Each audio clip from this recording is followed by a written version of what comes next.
Good morning, girls. I've confirmed that in your year 12 exam, exam 1, which is the tech-free exam, you never get questions asking you to sketch a reciprocal trigonometry function by hand. So therefore, my expectation on you is you just need to know how to do this by using a calculator. And I'm going to demonstrate how to use a calculator to sketch any reciprocal trigonometry functions. Okay, so let's have a look at work example 8. We're going to sketch the graphs of each of the following functions over the domain -pi to pi. So I'm going to teach you how to sketch the first one, f of x equals to 3 cotangent x bracket x plus pi over 4 plus 2. So what you could do is go to your main. So go to your main and keyboard. So I'm going to define this function f of x. Okay, so f of x equals to 3. And remember, in your capture class pad, you don't have cotangent, sec, cosec, such reciprocal trigonometry functions. So you're just going to make it as 1 over tangent. So 3 times 1 over tangent is just literally 3 over tangent. 3 over tangent bracket x plus pi over 4. So pi over 4. Okay. All right, and plus 2. Okay. And don't forget, this is with restrictions. Your x has to be between -pi to pi. Therefore, I got to go to math 3 and click on this vertical line. That just means I'm going to put in my restriction in it. So minus pi less than or equal to x less than or equal to pi. Click on execute. So I've defined my function. And for every trigonometry reciprocal, every reciprocal trigonometry functions, you've got asymptotes. So let's figure out the asymptote for this first. The asymptotes happened when this denominator equal to 0. So I can just literally drag this down, drag this part to the new line. Yeah, I missed one. I missed the T. Okay, all right. Oops, come on. Okay, so this equal to 0, making this equal to 0. We're solving this equation. So click on solve here. Okay, comma x. We're solving for x. Don't forget your condition, -pi to pi. Click on exe. All right, this is in decimal, that's fine. Usually, if they ask you to graph, you seems like you look at the solution, they don't really care about the x-intercept. But this is gonna be your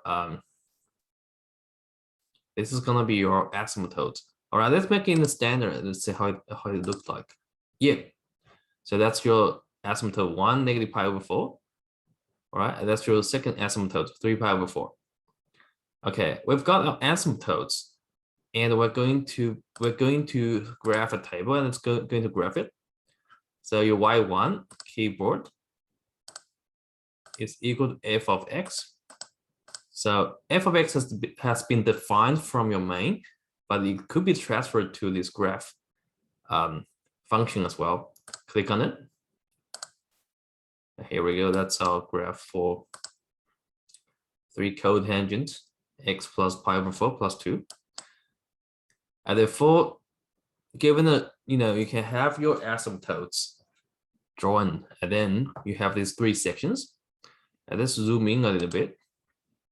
Okay, it seems like here has to start from the minimum minus pi.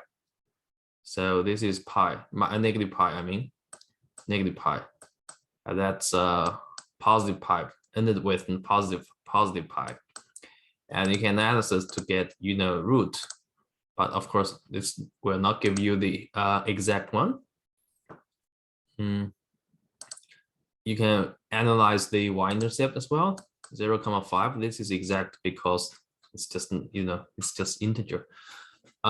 If you want to get your exact answer for x-intercept, which they don't usually require, you still can do this. You just go back here and letting your f of x equal to 0 to find f for x. Okay, so oh, sorry.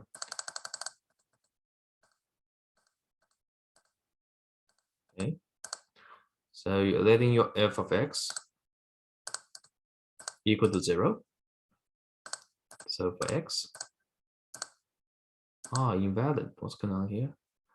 I see. So when you're solving this, because I've defined my f of x here with restriction, when you're solving it, you can't have the restriction with you.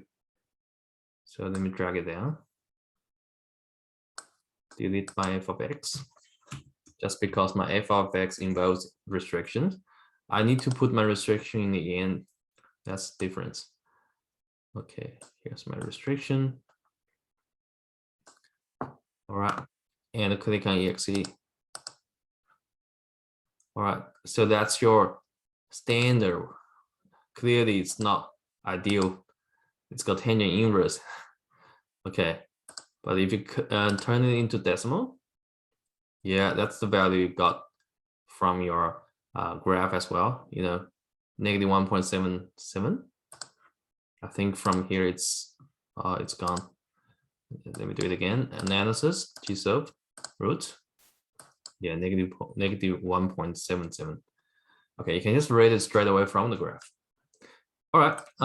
So basically, for this kind of question, you don't have to do it by hand. Just work out the asymptotes, and then work out the endpoints. Basically, look at the solutions we think of the interest in the y-intercept and the endpoints. Okay, but if you really want to do it by hand, like you want to challenge yourself or practice, you could just again look back to the one we had here. Look for the asymptotes. Step would be the same. Find the asymptotes and find the minimum or maximum value of x and their corresponding y value. Okay, but back to the topic, you don't really get tested on this. So my expectation on you is just you could do this with your calculator. Okay, all right. I hope you have a good holiday. You guys deserve it, and hopefully you can take some screen time, cut down some screen time. Enjoy the beautiful holidays. All right, I'll see you next time. See ya.